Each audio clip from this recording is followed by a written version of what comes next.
Hoje eu vou explicar para você como o governo cobrar menos taxa vai fazer ele arrecadar mais. Vamos lá. Esse cara aqui, esse cara aqui ele chama Arthur Laffer, é um economista. Ele já participou da economia dos Estados Unidos e se formou em duas, três universidades de economia. E ele propôs um gráfico, certo? Bom, que é chamada curva de Laffer, por causa do nome dele, né? Basicamente é uma teoria econômica que mostra a relação entre a taxa, vocês podem ver aqui, ó, e os impostos da arrecadação do governo, certo? Vamos lá, como que esse gráfico funciona? Vocês estão vendo aqui que a curva aqui está em formato de como se fosse um C ao contrário, e aqui eu só mudei o lado porque eu acho que vai ficar mais simples para explicar, tá? Vamos lá. Taxa de imposto, que seria aqui a taxa, e aqui seria a arrecadação do governo.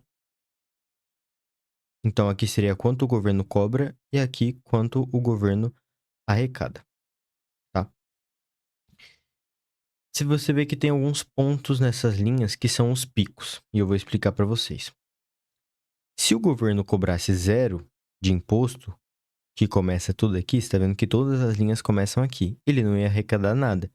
Então aqui é zero. Vocês podem ver como se fosse aqui, 0, 10, 20, 30, 40, 50, 60 e assim vai. E aqui também. Bom, se o governo cobrasse zero de imposto, ele ia arrecadar zero de imposto, certo? E o outro ponto que eu quero falar para vocês é que todas as linhas descem para o mesmo ponto. Ou seja, do mesmo jeito que aqui é de 10, 20, 30, 40, 50 até 100, aqui do mesmo jeito, 10, 20, 30, 40, 50, 60 até 100. Então, se o governo cobra 100% de imposto, ele não arrecada nada, certo? Você vê que aqui não é exponencial assim, ó. Ela vem, ela pode chegar até aqui e daí ela morre, porque o governo não vai arrecadar nada.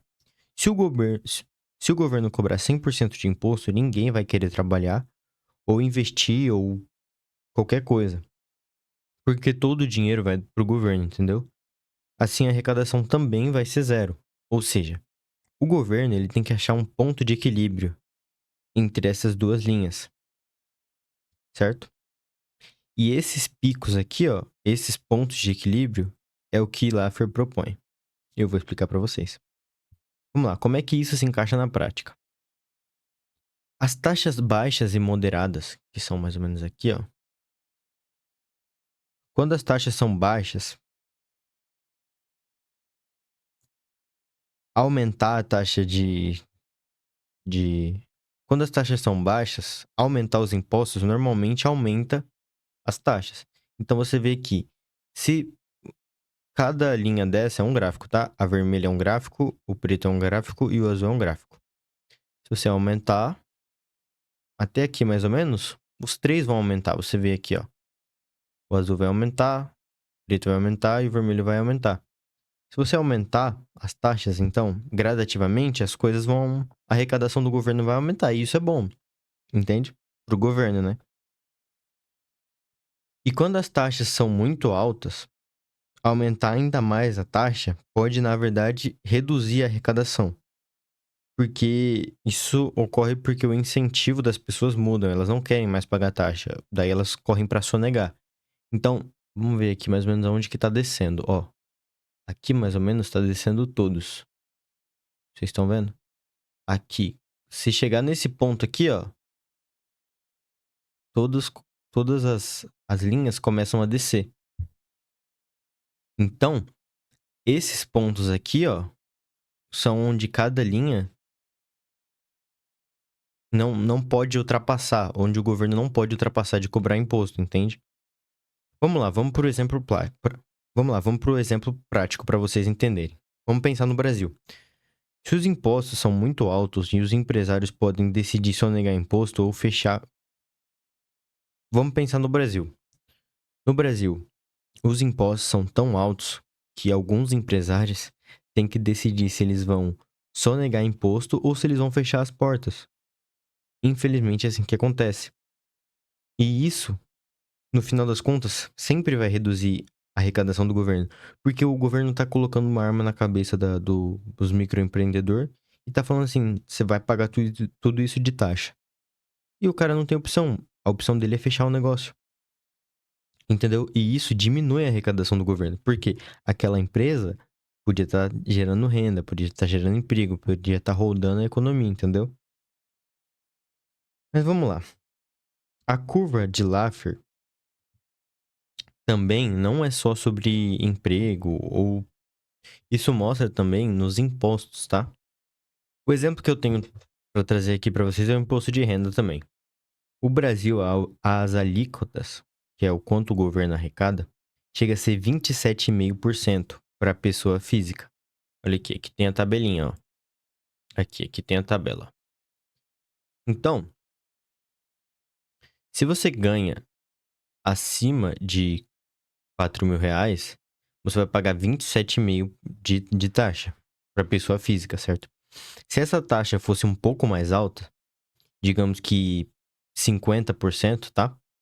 Muitas pessoas vão buscar maneiras de sonegar, de mudar de país ou até de parar de trabalhar. Porque não vale a pena você trabalhar, tipo, carteira assinada ou qualquer outra coisa. Vale a pena você fazer um serviço braçal, você vai cobrar uma diária, do que trabalhar, às vezes, CLT, entendeu? Mas se, por exemplo, a taxa fosse muito baixa, o governo não ia arrecadar o suficiente para fazer algumas coisas básicas, né? Tipo, serviço de educação e essas coisas que a gente sabe que no Brasil não é muito assim que funciona. Só que, se fosse tudo isso, se fosse só isso, tava bom, entendeu? O problema é que tem muita coisa. A gente tem imposto sobre produto, a gente tem imposto sobre gasolina.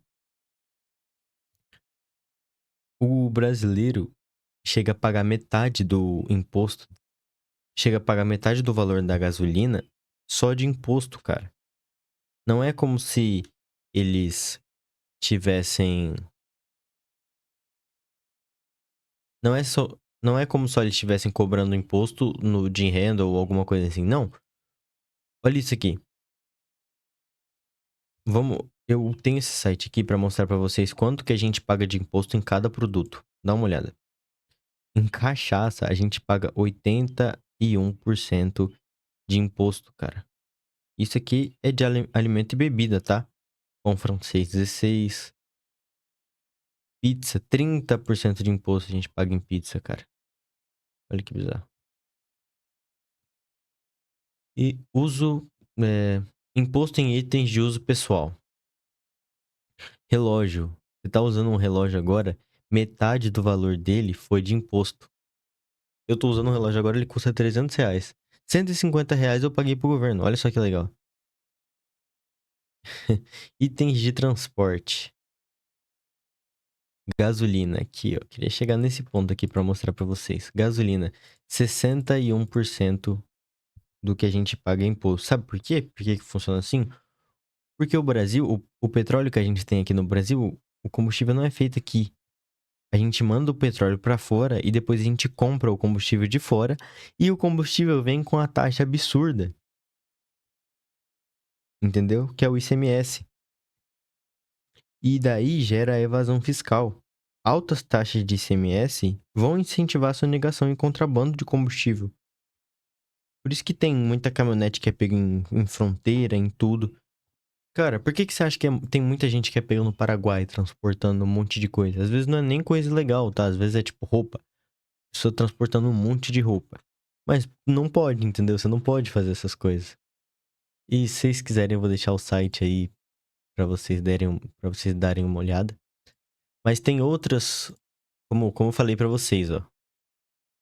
Essa imagem aqui é a mais completa que eu achei, porque ela mostra essas três visões. Mas como é que funciona aqui? O governo começa a arrecadar, começa a arrecadar, começa a arrecadar, e daí passa de 50%, as pessoas vão falar assim, não, cara, não vale a pena mais trabalhar. E daí todo mundo para de pagar imposto. E as pessoas, muitos estudiosos do Brasil, estão falando que O Brasil já passou dessa curva, entendeu? Aqui também, ó. Você vai cobrando imposto. Ali, qual que é a diferença desse pra esse? Aqui foi gradual, entendeu? Aqui foi devagarzinho, foi devagarzinho. De repente, vrum. E aqui foi de uma vez. Eles falaram, não, vamos aumentar de uma vez. Fum, e caiu. E o que tá acontecendo no Brasil? O Brasil começou com essas taxas devagarzinho, cara. Devagarzinho, devagarzinho, devagarzinho, devagarzinho. Quando você vê, você tá pagando taxa sobre taxa sobre taxa sobre taxa, entendeu? Cara, é bizarro. Então eu peguei aqui, ó, todos os impostos criados ou alterados desde 2023 do nosso amigo ChatGPT. Olha só isso aqui. Reforma tributária, alteração do imposto de renda, revisão das regras, mudanças no Simples Nacional, atualização de faixa de alíquotas, criação de novos tributos, imposto sobre grandes fortunas, alterações no IPI e ICMS,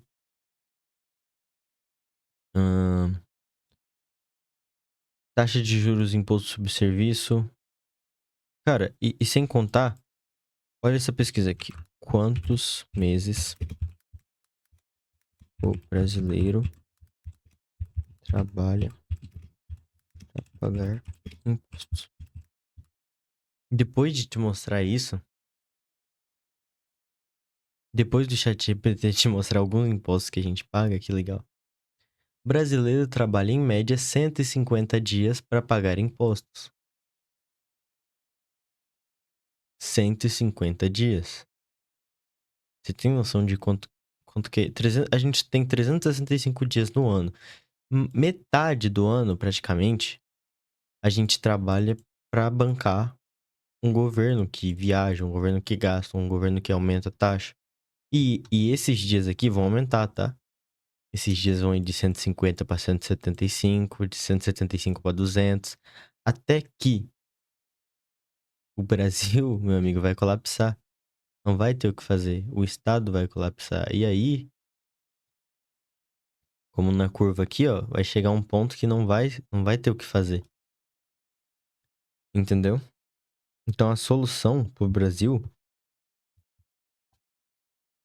Então a solução para o Brasil encontrar um equilíbrio ideal sem tributação e maximizar a arrecadação do governo, porque, querendo ou não, talvez um jeito dele sair do nosso pé, é diminuir, fazer uma reforma tributária que realmente funcione, que diminua os impostos, que incentive o trabalhador a trabalhar, porque, se vocês não sabem, quando eu falo que não dá para ser trabalhador no Brasil, é por causa disso aqui, ó.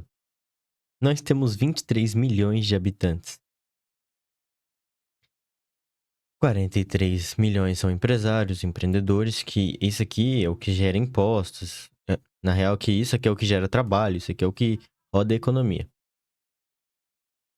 Certo? 12 milhões são funcionários públicos, que pra mim já podia excluir isso aqui, porque isso aqui só gera gasto, literalmente isso. 39 milhões de aposentados, 53 milhões de crianças e adolescentes que não vão acrescentar em nada e 56 milhões de Bolsa Família. Caraca, velho. Ou seja, esses 43 milhões têm que sustentar quase 150 milhões de pessoas. Olha que doideira, cara. Você tem noção disso? E a gente, essa população aqui, ó, da Bolsa Família, eles sabem que não compensa trabalhar. Por que que não compensa trabalhar? Porque o governo toma tudo de imposto, entendeu? O governo toma mesmo. E daí o que que eles fazem? Eles vão lá e faz o cadastrinho no Bolsa Família. Mas tem outra parcela da população que não tem o que fazer, entendeu? E aí dá o que dá. Então,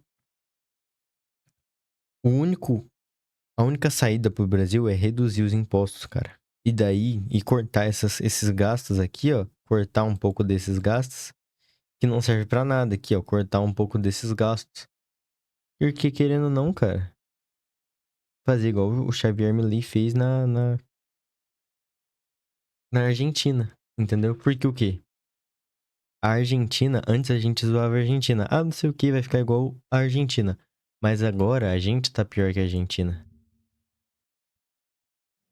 Pondé, como explicar a colocação ruim do Brasil nesse ranking, atrás inclusive da tão conturbada Argentina? Não, então, eu estava pensando nisso há pouco, né, vendo que a Argentina parece que tem o segundo melhor da América Latina, né? É contraditório, né? Mas é que, olha, eu acho que a Argentina é uma dessas coisas que você precisa de muita gente para explicar, né? O Brasil está atrás de Peru e Cuba. Eu não tenho mais que mostrar vídeo nenhum, então.